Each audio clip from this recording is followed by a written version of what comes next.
ফুলকপি শীতকালের সবজি হিসাবে পরিচিত। ফুলকপি আমাদের দেশীয় যত সবজি আছে তার মধ্যে হচ্ছে সেরা সবজি বলতে পারে। ফুলকপি ক্যান্সার প্রতিরোধের জন্য একটি সুপার ফুড। ফুলকপিতে এমন অনেক নিউট্রিয়েন্ট আছে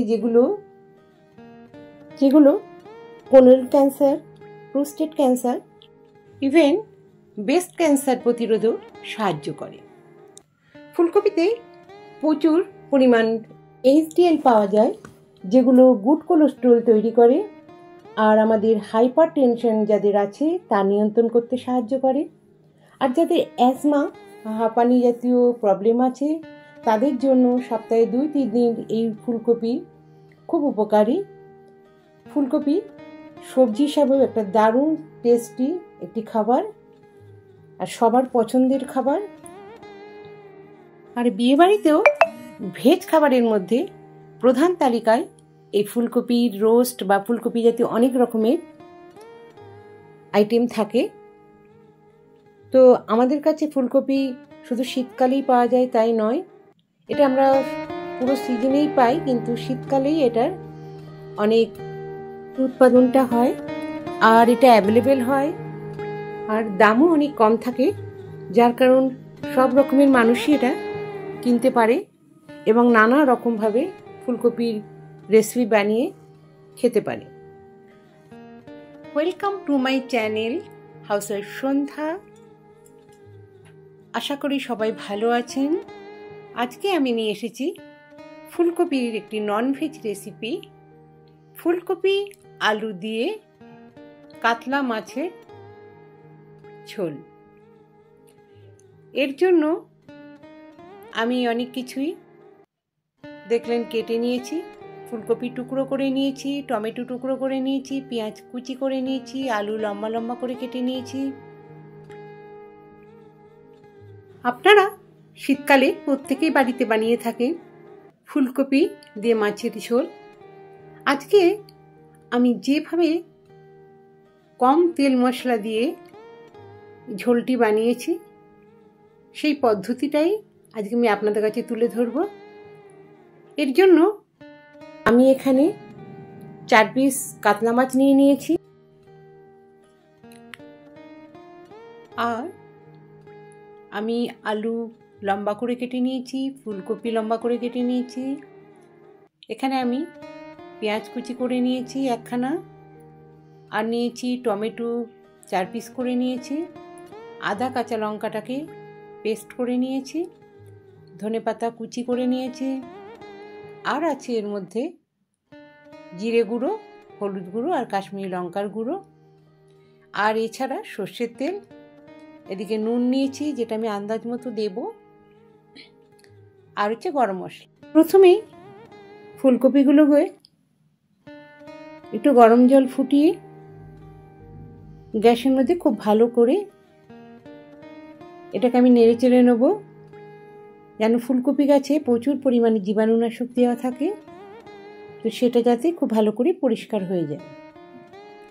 এবার আমি তেল গরম হয়ে গেলে মাছের টুকরোগুলোকে ভেজে নেব। মাছের টুকরোগুলোকে আমি খুব কড়া করে ভাজবো না, তাহলে মাছের ঝোল যখন হবে ওর মধ্যে সেই ঝোলটা ঢুকবে না আর একটু শক্ত টাইপের হয়ে যাবে। ওই জন্য আমি হালকা একটা লাল ভাব থাকবে এতটাই অনুপাতে এটা ভেজে নেব। দেখুন এরকম হালকা। আর আপনাদের এই রান্নাটি যদি ভালো লাগে অবশ্যই কমেন্ট করে জানাবেন, কেননা আপনাদের কমেন্ট পেলে আমি অনেক উৎসাহ পাই আরও সুন্দর সুন্দর রান্না করে দেখাবার জন্য।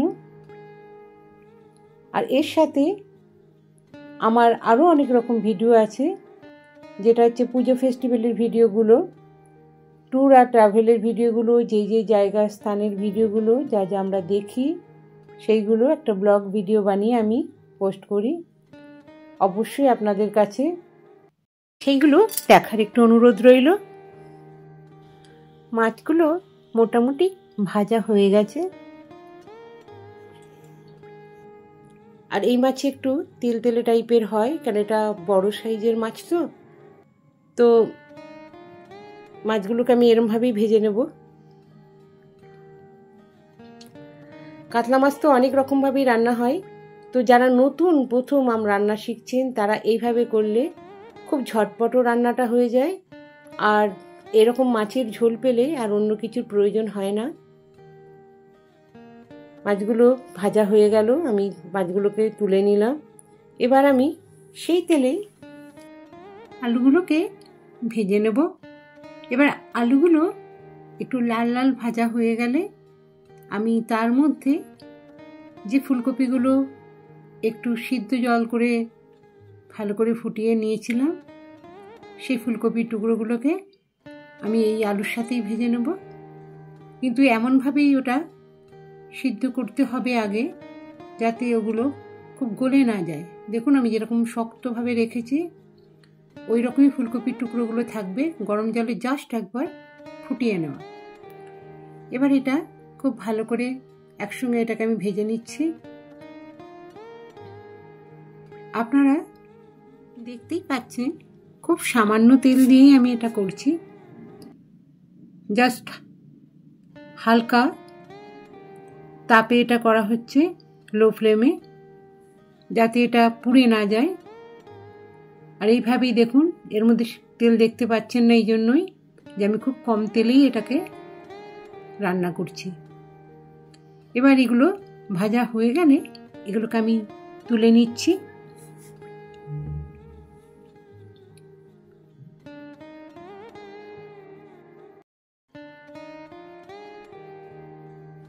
সেই কড়াই আমি সামান্য তেল দিয়ে নেব, যেই ঝোলটার মশলাটাকে কষানোর জন্য খুব সামান্য তেলই দেব।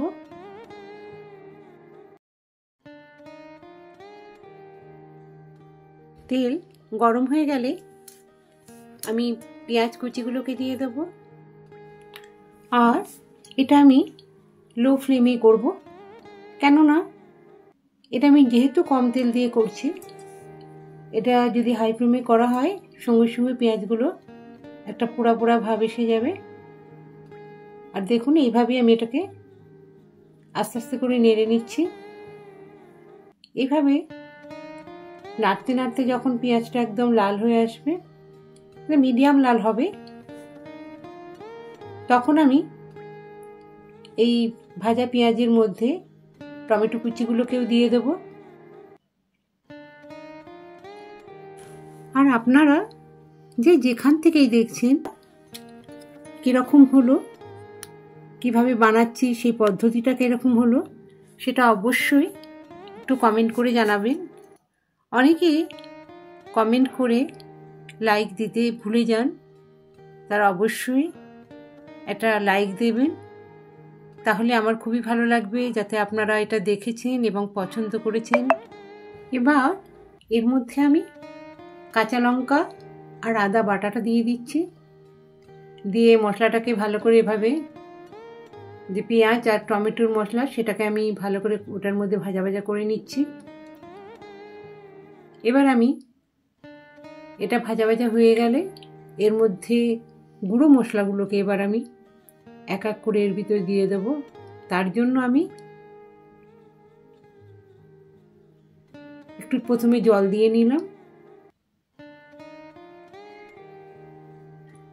এবার আমি যে মশলাগুলো রেখেছিলাম, যেমন জিরের গুঁড়ো, হলুদের গুঁড়ো আর কাশ্মীরি লঙ্কার গুঁড়ো, তার মধ্যে নুনও দিয়ে নিলাম আন্দাজ মতো দিয়ে, এবার এটাকে, আর এটাই হচ্ছে মশলা, এটাকে কষিয়ে নেব। জাস্ট জিরের গুঁড়ো, কাশ্মীরি লঙ্কার গুঁড়ো একটু কালারের জন্য, আর হলুদটা, বাদবাকি টমেটো, পেঁয়াজ আর আদা বাটা, কাঁচা লঙ্কা বাটা, খুব ভালো করে এটাকে আমি কষিয়ে নিচ্ছি। যে কোনো রান্নার কষানোর পদ্ধতিটাই হলো আসল টেস্ট। তো দেখুন মশলাটা কষে যখন যেইটুকু তেল এর মধ্যে দিয়েছি সেটা যখন বেরিয়ে যাবে, তখন আমি এর মধ্যে ভেজে রাখা কফির টুকরো আর আলুর টুকরোগুলোকে দিয়ে দেব। তার জন্য আমি এইভাবে প্রথমে এটাকে কষিয়ে নিচ্ছি। আলুর টুকরো কপির টুকরোগুলোকেও খুব ভালো করে নেড়ে মশলার সাথে একদম মিশিয়ে দেব। আরও কিছুক্ষণ এটাকে কষিয়ে নেব, যাতে মশলার সাথেও আলু কপিগুলো খুব ভালো করে ভাজা হয়ে যায়।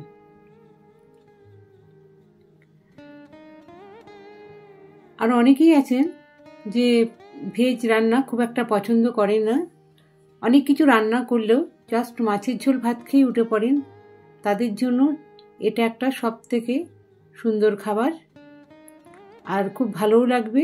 এর মধ্যে অন্য অন্য সবজিও দিতে পারেন, গাজরও দিতে পারেন, কিন্তু এটা যেহেতু ফুলকপি আলুর ঝোল বানাচ্ছি তাই ফুলকপি দিয়েই করছি। মশলাগুলো এভাবে কষিয়ে নিচ্ছি ধীরে ধীরে কষিয়ে নেবার পর এর মধ্যে যতটা ঝোল রাখবো সেই আন্দাজ মতো এর মধ্যে জল দিয়ে দিলাম, আর সেটা গরম জল। গরম জল দিলেই প্রত্যেকটা রান্নার একটা টেস্ট অন্যরকম হয়।